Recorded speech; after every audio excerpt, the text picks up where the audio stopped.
Hey friends, I wanted to explain something that is almost always overlooked when we ask our people for feedback. Our people are students, trainees, clients, customers, members, attendees. We often ask these people for their feedback, and of course we're always being asked for our own feedback daily.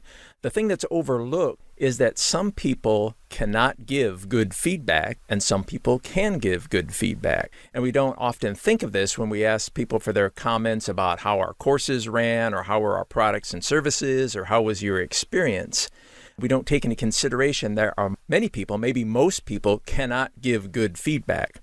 And we know this from our own experience, right? If you want to stay at a particular hotel, you might go to Yelp or to TripAdvisor and you look through the reviews. And you might find somebody who gives a particular hotel a 2-star rating. And their comments is a big long rant about how they were mistreated at the front desk, or maybe the hotel lost their reservation and all the problems they had. And we discount this, right? We say, well, that's not really good feedback. That's a unique situation.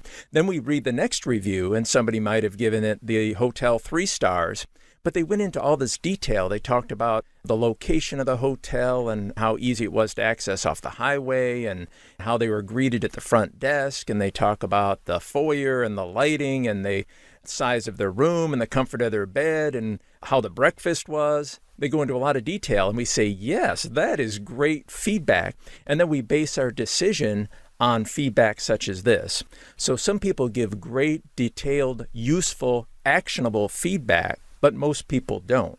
And there's a simple solution for this. And we've talked about this a lot in my courses about the 5 W's, we call them. But for today's episode, let me just point out 2 things that you can do immediately on your own evaluation forms, your own surveys, your assessments, anywhere where you're gathering feedback from your audience.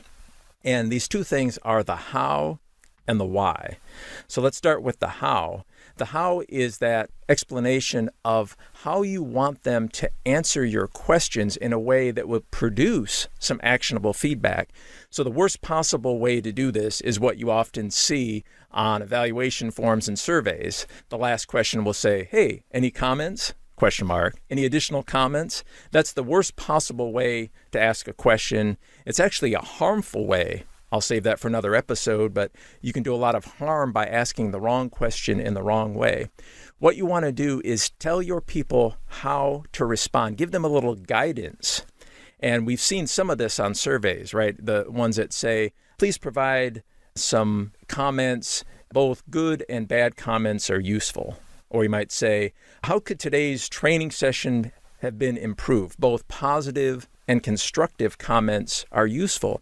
So you're telling your audience you want to hear the good and the bad. It's a little bit of guidance, but you can see by asking in that way, you're going to get more actionable, useful feedback. And we've seen this in the data. I've collected now more than 96 million data points on surveys over the last 25 years. It's crystal clear when you ask the comment question in the wrong way or an open-ended, you get very useful, very limited number of useful comments. But if you ask for specificity, for example, what is a specific example of something your instructor said that helped you learn? You are then going to find that the feedback is very useful and very instructive. Here's another one. How about what was one quick and easy action we could have taken to improve our service this morning? Now that's going to prompt your people. Of course, if somebody asked us that, well, we can come up with something immediately. I just sat at your breakfast shop, or just used your product for the first time, or I talked to your customer service rep, or I just took your online course. Well, what's one quick and easy action you could have taken to improve? Well, it's this. And you'll find you get a whole lot more comments, more useful and honest comments when you prompt them and tell them how you want the feedback. So that's the first step, the how. The second is the why, the what's in it for me. And this is almost never done. When people ask for our feedback, what do they usually say? Please take your time to help us improve our products and services, right? That's the same line you'll see if you go back 30 years. You'll still see surveys asked at the time, hey, provide us some feedback. It'll help us improve our products and services. That's never been good, and it's not the way you want to talk to your clients. You want to tell them what's in it for them. How will this improve them? Why should they spend their most valuable resource they have, their time they will never have again on planet Earth, to provide you with feedback? Don't say, to help us improve our products and services. That's a good way to have everyone skip your feedback and delete it. What you want to do is tell them what's in it for them. So let's go back to that example. What is a specific example of something your instructor said that helped you learn? So that's the guidance question. That's the how. But here's the why. We will use these examples to improve the delivery of next week's training. Now I'm going to answer your question because I can see what's in it for me. You're listening to me, and then you're going to take what I said and hopefully use that to improve training that I am taking. Not this will improve our products and services for somebody else years down the road, but for me. How about if you answer this question, we will share all these examples with everyone who responded so you can learn from the collective wisdom of the group. Well, yeah, I'll take the time to answer that because there's something in it for me. So you need to do both the guidance, the how. You need to tell people, how do you want the feedback given back to you? Do you want to hear good and the bad? Do you want specific examples? What's the specific aspect or criteria you want them to provide comments on? That's the guidance. And then you have to demonstrate the why. Why would they bother doing this? Well, we're going to share the results with you. We're going to use your comments in this specific situation. It has to be specific.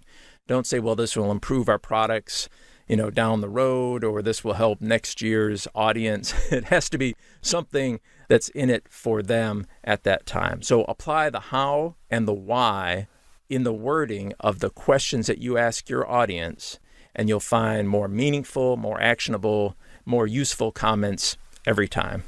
So to your success, I'll see you next time.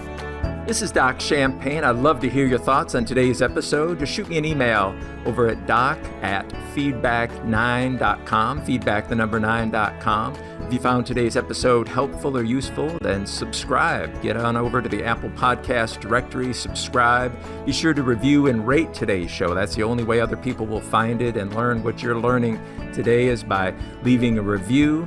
And if you include your website and your name, I will be sure to mention you on an upcoming episode, maybe connect you with some folks who are also interested in keeping their customers forever.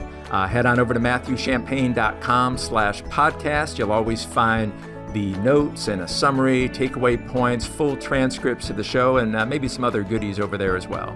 So we'll see you next time.